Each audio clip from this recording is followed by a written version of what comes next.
Olá pessoal do 9º ano, tudo bem com vocês? Bem-vindos à nossa videoaula de Educação Física. Hoje nós vamos conversar um pouquinho sobre as lutas do mundo e as suas relações. Lutas do mundo, não é mesmo? Quando nós pensamos em lutas, alguns têm o domínio de algumas lutas, outros de outras. Atualmente tem algumas modalidades que são um pouquinho mais conhecidas, né? O MMA acaba difundindo algumas lutas como o Jiu-Jitsu, Muay Thai. Quando nós assistimos Jogos Olímpicos, então nós acabamos assistindo mais a questão do judô e as lutas que são consideradas lutas olímpicas. E algumas outras lutas não são tão conhecidas, mas todas elas têm toda uma relação com a sociedade na qual elas estão inseridas. Quais que são os nossos objetivos, então? Identificar os conceitos pertinentes às lutas e artes marciais do mundo e as suas relações. Reconhecer as noções básicas comuns às lutas do mundo. Então, quais são as noções básicas que essas lutas têm? Muitas das lutas, artes marciais, elas acabam respeitando diversas filosofias. Muitas dessas lutas são modalidades extremamente antigas, então tem toda uma questão de valores, né, envolvida em relação à prática dessas lutas, e é muito mais do que simplesmente o gesto técnico. Tem a questão de passar os valores, o domínio de todo um conhecimento. As lutas e as artes marciais apresentam em suas origens características atribuídas à sobrevivência, ao exercício físico, ao treinamento militar, à defesa e ao ataque pessoal, além das implicações das tradições culturais, religiosas e filosóficas. Como assim, então? Lá o homem pré-histórico, ele precisava lutar. Fosse para se defender de um animal selvagem, um predador, fosse muitas vezes até para caçar, porque no começo, quando ele precisava se alimentar, não tinha lança, não tinha nenhuma arma especificamente. Então, qual que era a arma que esse homem primitivo tinha? O próprio corpo. Então, ele precisava usar o corpo para lutar, para caçar, para se defender, mesmo se fosse em disputa de território com alguma aldeia, com alguma tribo rival. Então, a luta está presente desde a pré-história, naquela época como caráter basicamente utilitário de sobrevivência, e depois passando, né, treinamento militar, defesa, atrelada ali a questões filosóficas, como eu falei, diversas lutas têm toda a questão de valores filosóficos e muitas delas vinculadas até a aspectos religiosos. Com o surgimento de outras necessidades e o desenvolvimento de novas técnicas, o ser humano atribuiu outro significado às lutas. E hoje assistimos a um processo de esportivização das mesmas. Nós temos a imagem aqui, né, de um torneio de judô, que o judô já é esporte olímpico há muitos anos, então é uma luta que nós estamos acostumados a ver na televisão, mas quando nós pensamos nesse fenômeno, né, da esportivização dessas lutas, qual que é a relação, quando eu falei com as sociedades na qual elas estão inseridas, nós podemos pegar o exemplo do MMA, né? Qual que é o principal torneio de MMA que nós conhecemos? O UFC. E o que isso engloba? Diversos patrocinadores, ele está todo vinculado com a questão da indústria cultural, da comercialização, seja de produtos, seja de atletas. Então ela passou a ser um espetáculo. Algumas modalidades presentes ali no MMA, como o Jiu-Jitsu, o próprio Muay Thai, acabam sendo muito procuradas pelos jovens à medida que eles vão assistindo essas lutas na televisão. Você não consegue assistir uma luta de MMA, por exemplo, do UFC, na televisão aberta. Muitas vezes você tem que pagar para assistir na televisão fechada. Não somente a televisão fechada, mas como pacote específico ali de pay-per-view, né? Então, quando eu penso nessas relações, quando eu falei, tá, as lutas do mundo e as suas relações, qual que é a relação nessa sociedade que está inserida agora? A questão da comercialização mesmo, essa esportivização e esse esporte espetáculo. Alguns conceitos, então, né, sobre as lutas. Alguns aspectos podem ser utilizados para diferenciar luta e artes marciais. As artes marciais são práticas corporais de ataque e defesa, podendo ser também caracterizadas como lutas. A principal diferença entre as duas é que os praticantes de artes marciais, principalmente as de origem oriental, consideram que os conteúdos da cultura de origem da atividade teriam uma orientação filosófica que determinaria a sua diferença com as lutas. Então, aquilo que eu comentei com vocês, quando eu penso essas lutas, principalmente as que vêm da cultura oriental, eles têm todo o conceito filosófico que dá essa concepção de arte marcial, valores, respeito aos mais velhos e diversos outros conceitos filosóficos que tornam ela uma luta, desculpem, uma arte marcial e não uma luta simplesmente espetáculo por ser só uma luta.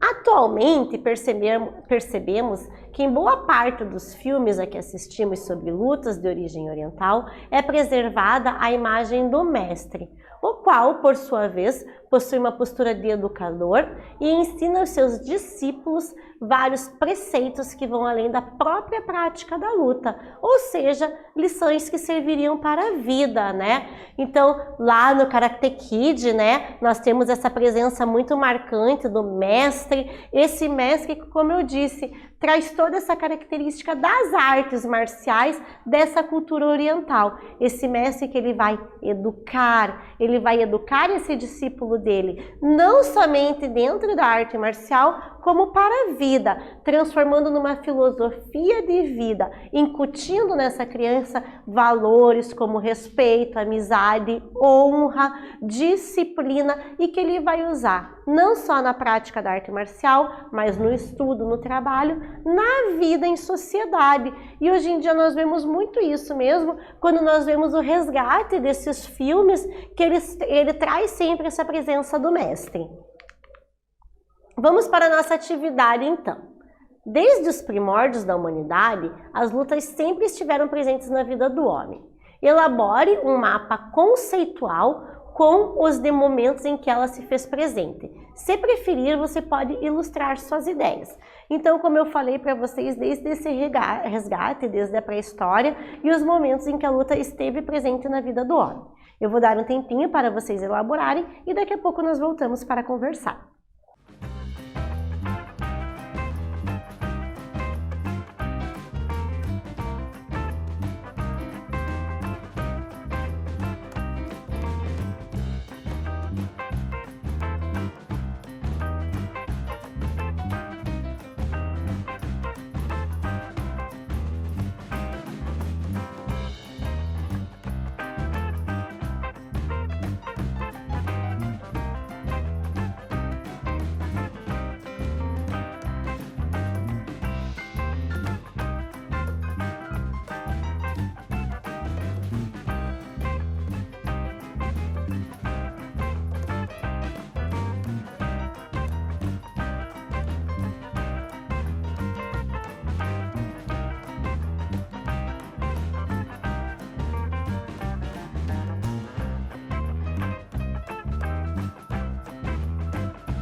Voltamos, pessoal. E aí, conseguiram elaborar esse mapa conceitual de vocês?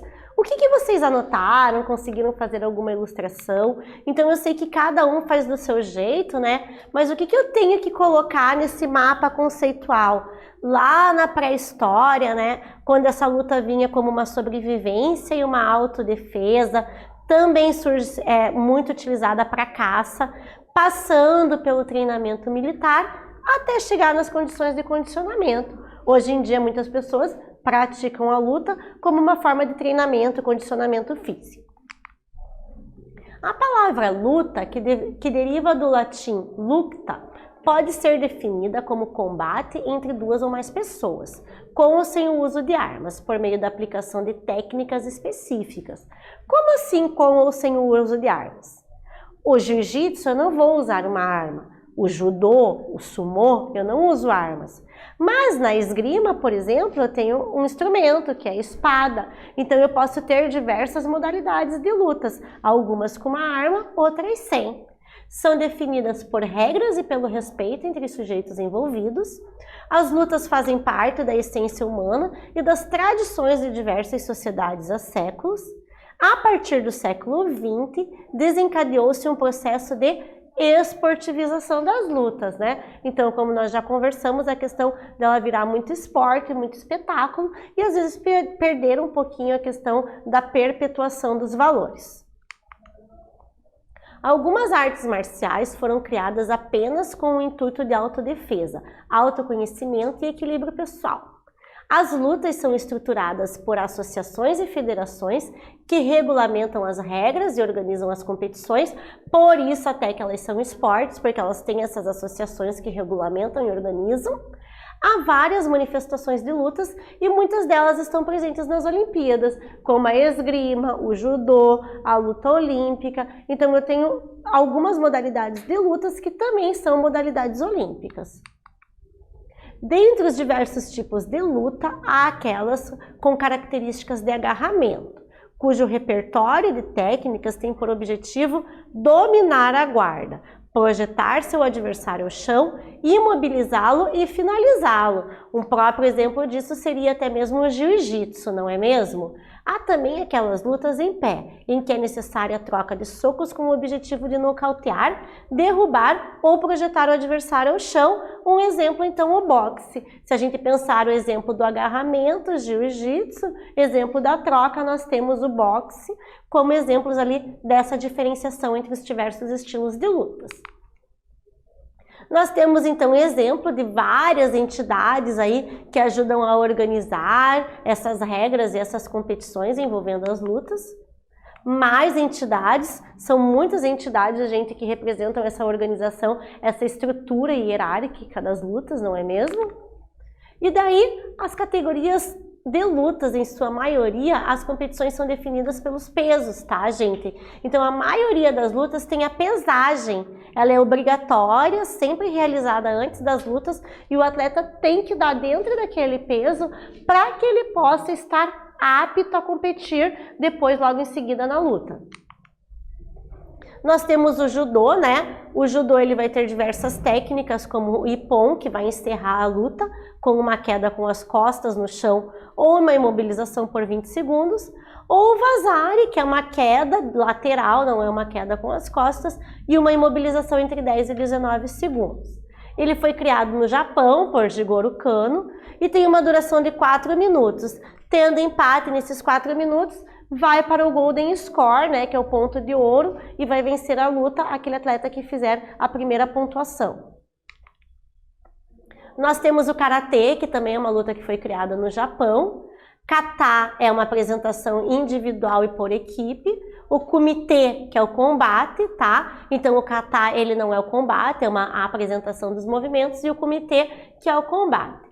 A duração da luta para homens 3 minutos e para mulheres 2 minutos. E nós temos algumas pontuações. O Ryuko vale 1 ponto, o Vazari 2 pontos e o Ippon vai valer 3 pontos. Ainda sobre o Taekwondo, foi criado na Coreia, tá bom? Duração de 3 rounds de 2 minutos, com uma pontuação que vai de 1 a 5 pontos. Pode ser por chutes e socos em regiões válidas. Quais que são as regiões válidas? As regiões que estão marcadas ali. Então tem todos os sensores nos coletes e nos capacetes que vão mostrar a região válida ali para a pontuação. A luta greco-romana estilo livre foi criada na Grécia, tem uma duração de 2 rounds de 3 minutos.